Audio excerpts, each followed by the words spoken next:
Sens-moi l'odeur de cette délicieuse farce au poulet épinard que j'ai préparée pour faire ces petits pains excellents. Allez, mets tes gants noirs, je te montre comment on fait.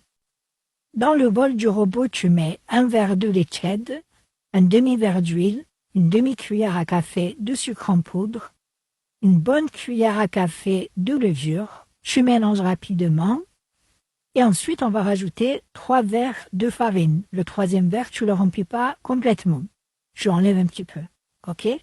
Ensuite, tu ajoutes le sel. Là, on enlève le fouet du robot et on va mettre le crochet pour pétrir. Si t'as pas de robot, tu fais à la main, c'est pas un problème. Donc là, tu pétris quelques minutes. Une fois que la pâte est comme ça, comme sur la vidéo, tu vas rajouter une cuillère à café de beurre Ramune et tu pétris encore quelques minutes. Donc là, sur ta main, tu mets soit un peu de beurre, soit un peu d'huile, tu ramasses la pâte pour faire une boule et tu cours. Tu laisses poser 1 heure. Donc moi, mon astuce, c'est que je préchauffe le four juste 2 minutes et puis j'éteins et je laisse donc le bol à l'intérieur pour que ça pousse plus rapidement. Tu prépares ta farce en attendant. Dans la poêle, tu mets de l'huile d'olive, un demi-oignon, du poulet haché et une bonne poignée d'épinards. Ensuite, tu rajoutes du persil ciselé. Et la farce, c'est au choix. Hein. Tu peux mettre autre chose si tu veux, il n'y a pas de souci. Donc ensuite, sel, poivre, ail semoule. Essaye d'en mettre un petit peu beaucoup de l'ail semoule. Ça donne un très bon goût. Tu mélanges tout ça et tu vas couvrir. Laisser cuire quelques minutes, pas très longtemps non plus, parce que ça va finir de cuire dans le four. Et oui, donc tu couvres, tu mélanges de temps en temps. Une fois que c'est cuit, tu laisses refroidir et tu ajoutes du fromage râpé. Moi, j'ai choisi de la mozzarella.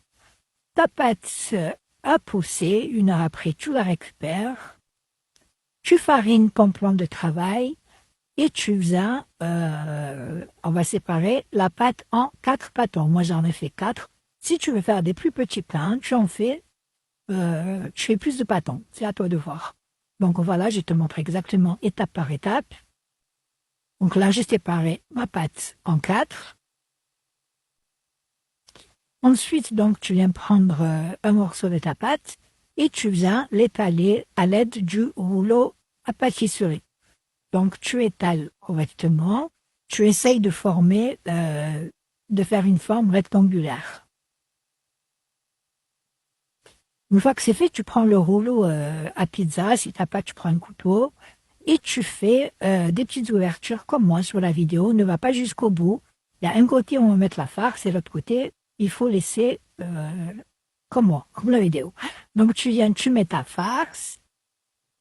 Ensuite, tu vas mettre du fromage. Moi, j'ai choisi la Valschiani. Tu mets le fromage de ton choix. Voilà, tu en mets partout, tout le long.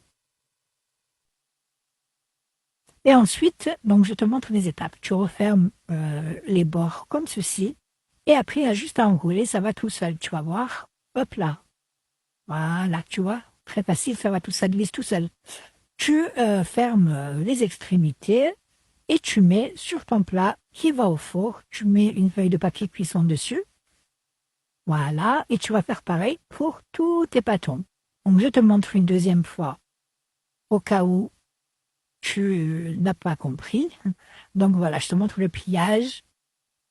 Pareil, hop, ça glisse tout seul. On ferme les extrémités et on pose sur la plaque directement.